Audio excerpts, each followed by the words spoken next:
Good. Okay, so if we're too high on our inverted U, we might pop, and that's when we freak out as an athlete, and again, our performance is going to suffer. Okay? All right, again, it depends on your sport. It's going to depend on your position, but most importantly, it's going to depend on you as an individual. You guys know yourselves the best. Okay? That's what self-awareness is. And it doesn't, here on this parabola, it's probably around a 6 is where the peak is. It's not going to be the same for everybody. Andrew, where's your peak number? Lower, like maybe a 5, 4, 5. Okay, 4 or 5.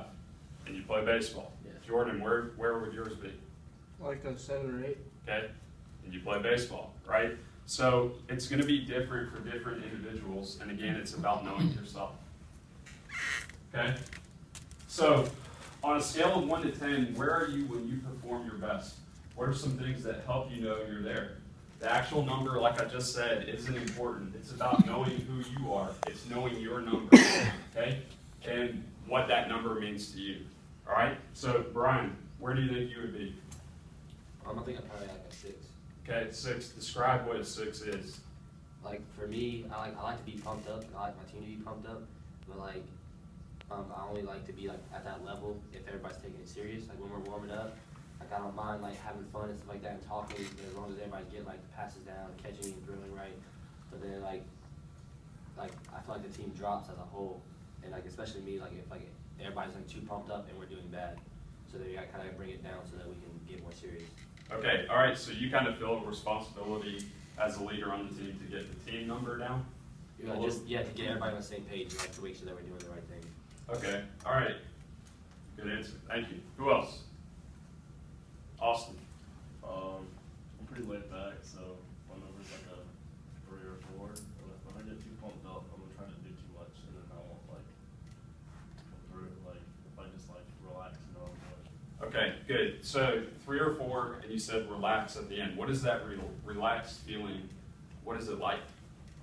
Just calm and with myself, and like I'm not thinking about anything.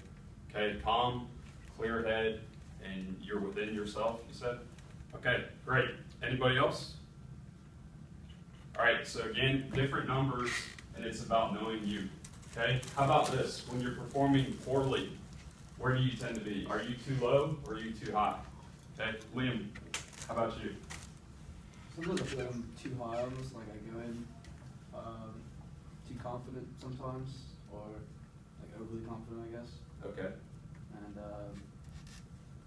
don't know, like maybe the prejudgment of the team we're playing, maybe it's like a warning sign or something, but I don't really know.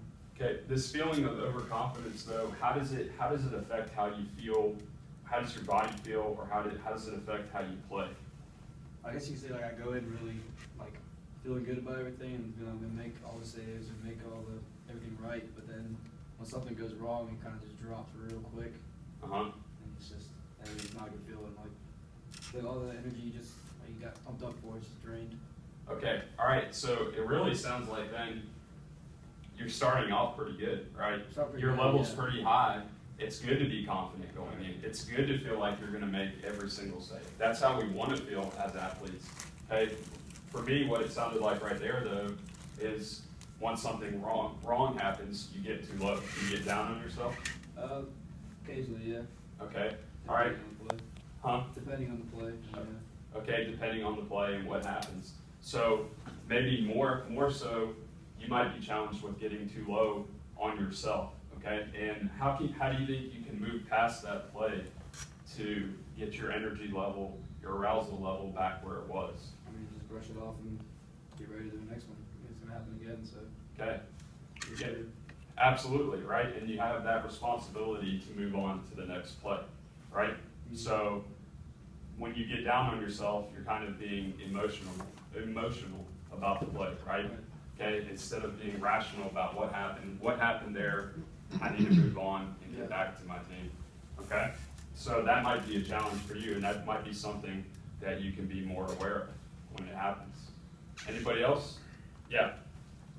When I don't perform well, I think I get too high. Sometimes I try to put too much pressure on myself, and my expectations of myself get too high, and I press. And that's when I start to struggle because I get out of my comfort zone and I get away from what I do. And I think it's important, especially as a baseball player, to not try to do too much and just play your game and not worry about the opponent. Mhm. And so it's really important that I don't get too high on the whatever. Okay, right, so, and I agree with you, I've coached you for a while, right? So I can kind of recognize when it's happening, right? And what happens as a baseball player when you are trying to do too much? What happens to the speed of the game speeds up. You want to slow the game down as a baseball player. Okay, absolutely. The game tends to speed up. What can we do to slow it down? That's when things like taking a deep breath come into play. That's when things like being rational about what's going on instead of thinking, oh, I can't hit this guy. That's just one pitch. I'm moving on to the next pitch, right? Okay, so very good. Anybody else? Okay. Some possible signs of your number being off. Sometimes when we're too low, you might feel bored. You might have trouble focusing. You might be lethargic and sloppy. Who really notices things like this? Coaches. Okay, yeah, I'm glad that y'all said that. Coaches can notice this too, right? And it might appear that if you're doing these things, what does it appear like to coaches? That you what? But you don't. Like, you're not ready. Right, and that tends to give us kind of a bad rep as athletes when we look this way, right? Like, who's felt that way? Okay, what can we do about it? Okay, what can we do if we're feeling bored or we're feeling lethargic, sloppy? How can we get our number back up, you think? Stay in the game. Okay, what do you mean? Just like try to focus and, just try to get your, I guess, like level up. Okay, exactly. And I think, Jordan, I'm glad you raised your hand right there, right? Because right now, you're kind of a role guy and isn't getting to play a lot. Is it tough to stay focused? Not for you. Do you think it is for other guys? Probably. Probably. How do you challenge yourself to stay focused so you don't get too low and stay prepared? I don't know, just like always pay attention to the pitcher, just try to just pick up anything, just pick up anything like the signs or just always try to do Okay. something. I don't know. So stay involved with the game, regardless of your role. Okay, good. Anybody else?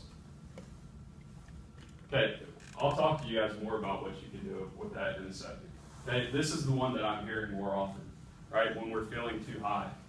This is when your heart rate starts to go up, okay? And rapid breathing, tense muscles, your mind races. What kind of moments does this tend to happen in? Pressure moments. Okay, I'm hearing a couple different things, and I agree with both. I'm going to start with what you say, Andrew. Pressure situations. Okay, pressure situations. What creates these pressure situations? Your own perception of the situation. Okay, but what kind of situations are we talking about? What's pressure in softball? Like when you're tied and you do extra innings.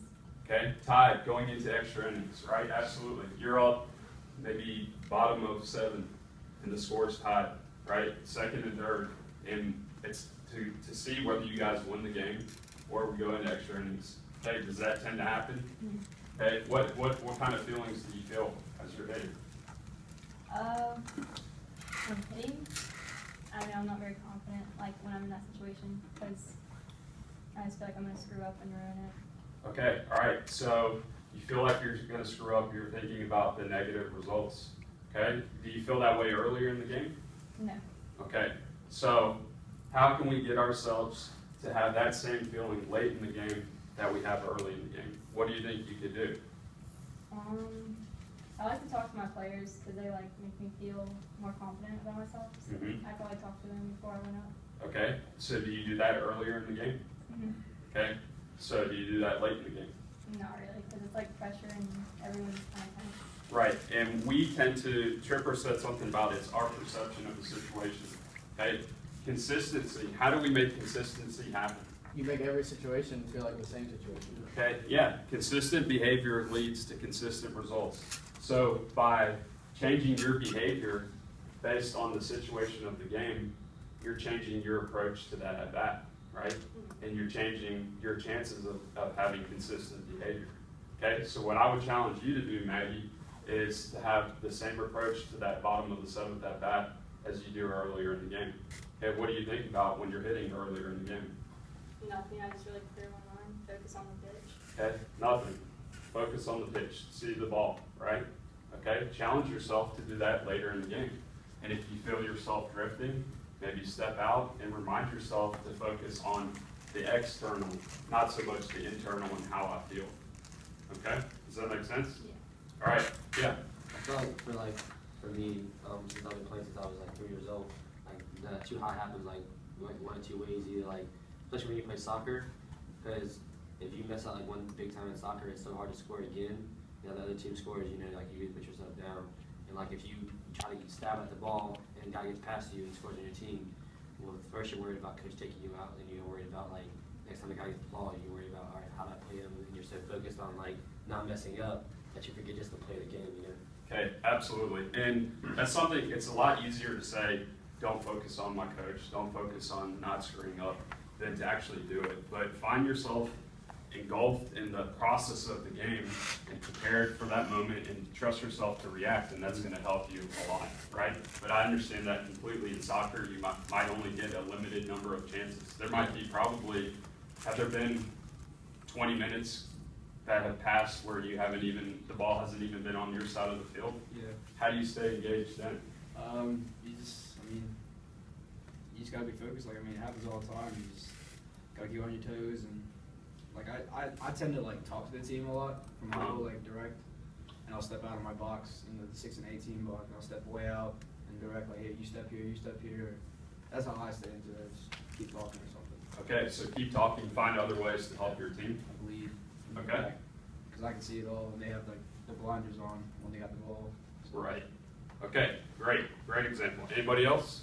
Yeah. One thing, like, there's another way, like, I know you have minds race up there, and like you're thinking about a whole bunch of different stuff. There's also times where you think about one thing too much, like you mess up one certain act, and that's all you're thinking about, and then something else happens that you're mentally not prepared for. Okay, right. And this snowballs. Absolutely, and that tends to happen a lot to athletes, right? And again, how do you prevent that from happening, Tripper? Most of the time, like if I mess up a ground ball to my left, and like I did something wrong with my feet, I'll usually go back, and I'll go back to the like mechanics of I just have to get into my glove, square my shoulders up, and throw the ball, and like don't think about certain plays or whatever. Just think about when the ball's hit, I put it in my glove, and I throw it first. Okay, great. So eliminate all of the situational aspects and get back to the basics of whatever the play is. That's a great tip. Good. Hey, what can you do from here? I think, again, it's about self-awareness. Be aware of your numbers. Don't be a slave to your numbers, though. If you feel like your number's too low, does it mean that you automatically can't perform? Yeah. No.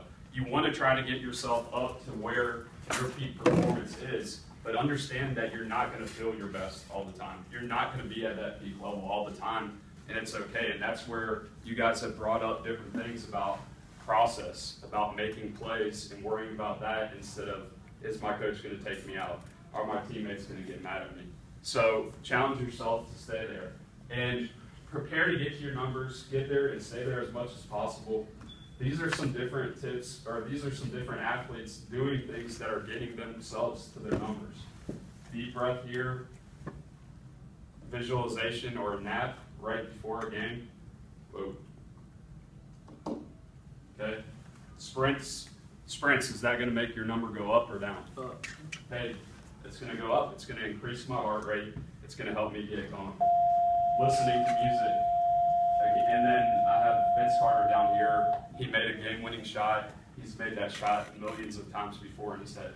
Okay, so it's preparing yourself and it's trusting yourself to perform during games. Okay? There's really a lot more I would love to say to you guys about it. If y'all have questions,